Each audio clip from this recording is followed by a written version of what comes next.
ইতিহাসের পথ ধরে আজ এসেছি রংপুরের বিখ্যাত তাজহাট জমিদার বাড়িতে। এ বাড়ির স্থাপত্যশৈলীর ঐশ্বর্য দেখব আজ। জানব কালের পরতে চাপা পড়া বর্ণাঢ্য ইতিকথার মুক্তামাণি।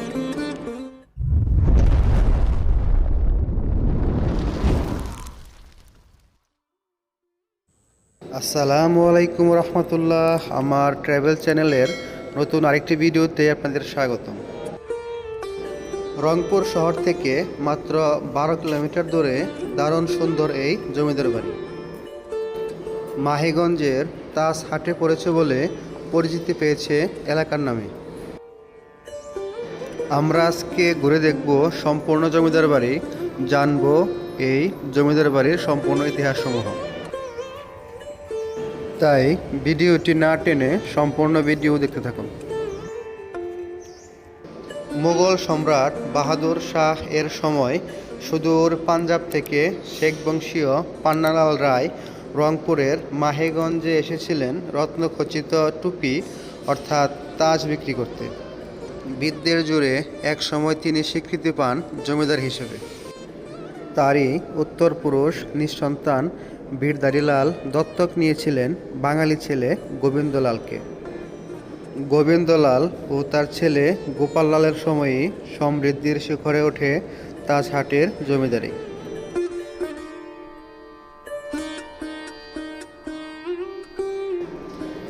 বাড়িটির স্থাপত্যশৈলী যেমন আকর্ষণীয় এবং নানা অংশের অলঙ্করণও বেশ নজর করা।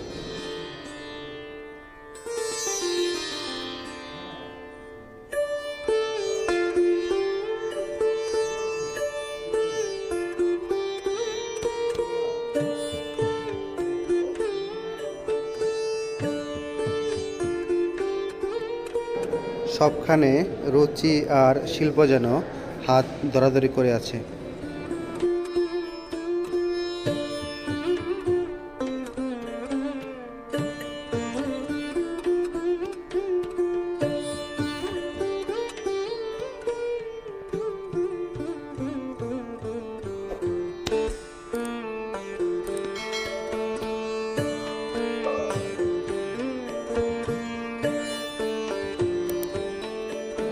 বর্তমানে এবারের বড় বড় হল রুমগুলো ব্যবহৃত হচ্ছে জাদুঘর হিসেবে।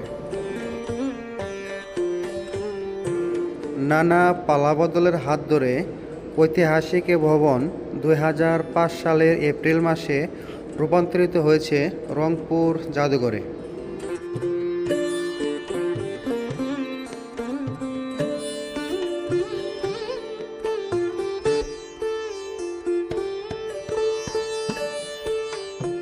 উনি হচ্ছেন এবারের শেষ জমিদার, জমিদার গোপাল লাল রায়।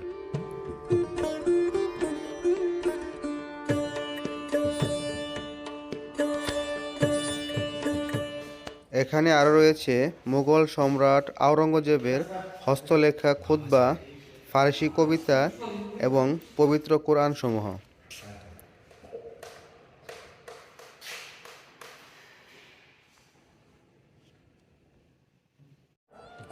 রংপুর, বগুড়া, নওগাঁ ও দিনাজপুর সহ উত্তরবঙ্গের নানা প্রত্ন নিদর্শন নিয়ে এবারে এখন দারুণ এক সংগ্রহশালা।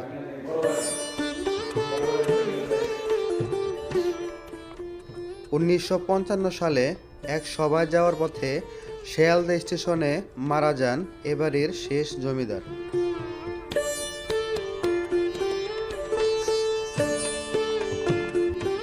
সেই জমিদার ও জমিদারি আজ নেই, কিন্তু জলমলে অতীতের স্মারক চিহ্ন বুকে নিয়ে এখনো শোনায় সেই ইতিহাসের গল্পকথা।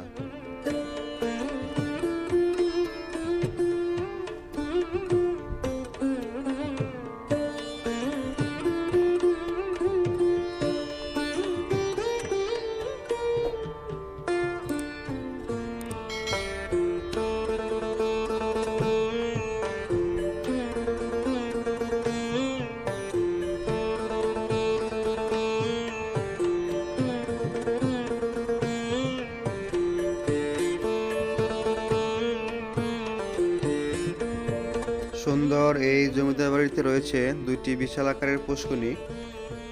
বাড়ির সামনেই যে পুষ্করিণীটি রয়েছে এই পুষ্করিণীতে জমিদার স্বয়ং নিজে স্নান করতেন।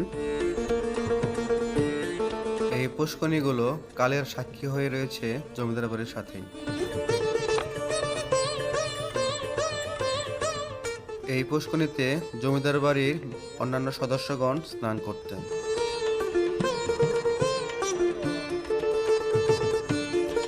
আমার চ্যানেলে নতুন হয়ে থাকলে অবশ্যই চ্যানেলটি সাবস্ক্রাইব করবেন। ভিডিওটি ভালো লাগলে অবশ্যই লাইক এবং কমেন্টস করে সাথে থাকবেন। সবাইকে ধন্যবাদ।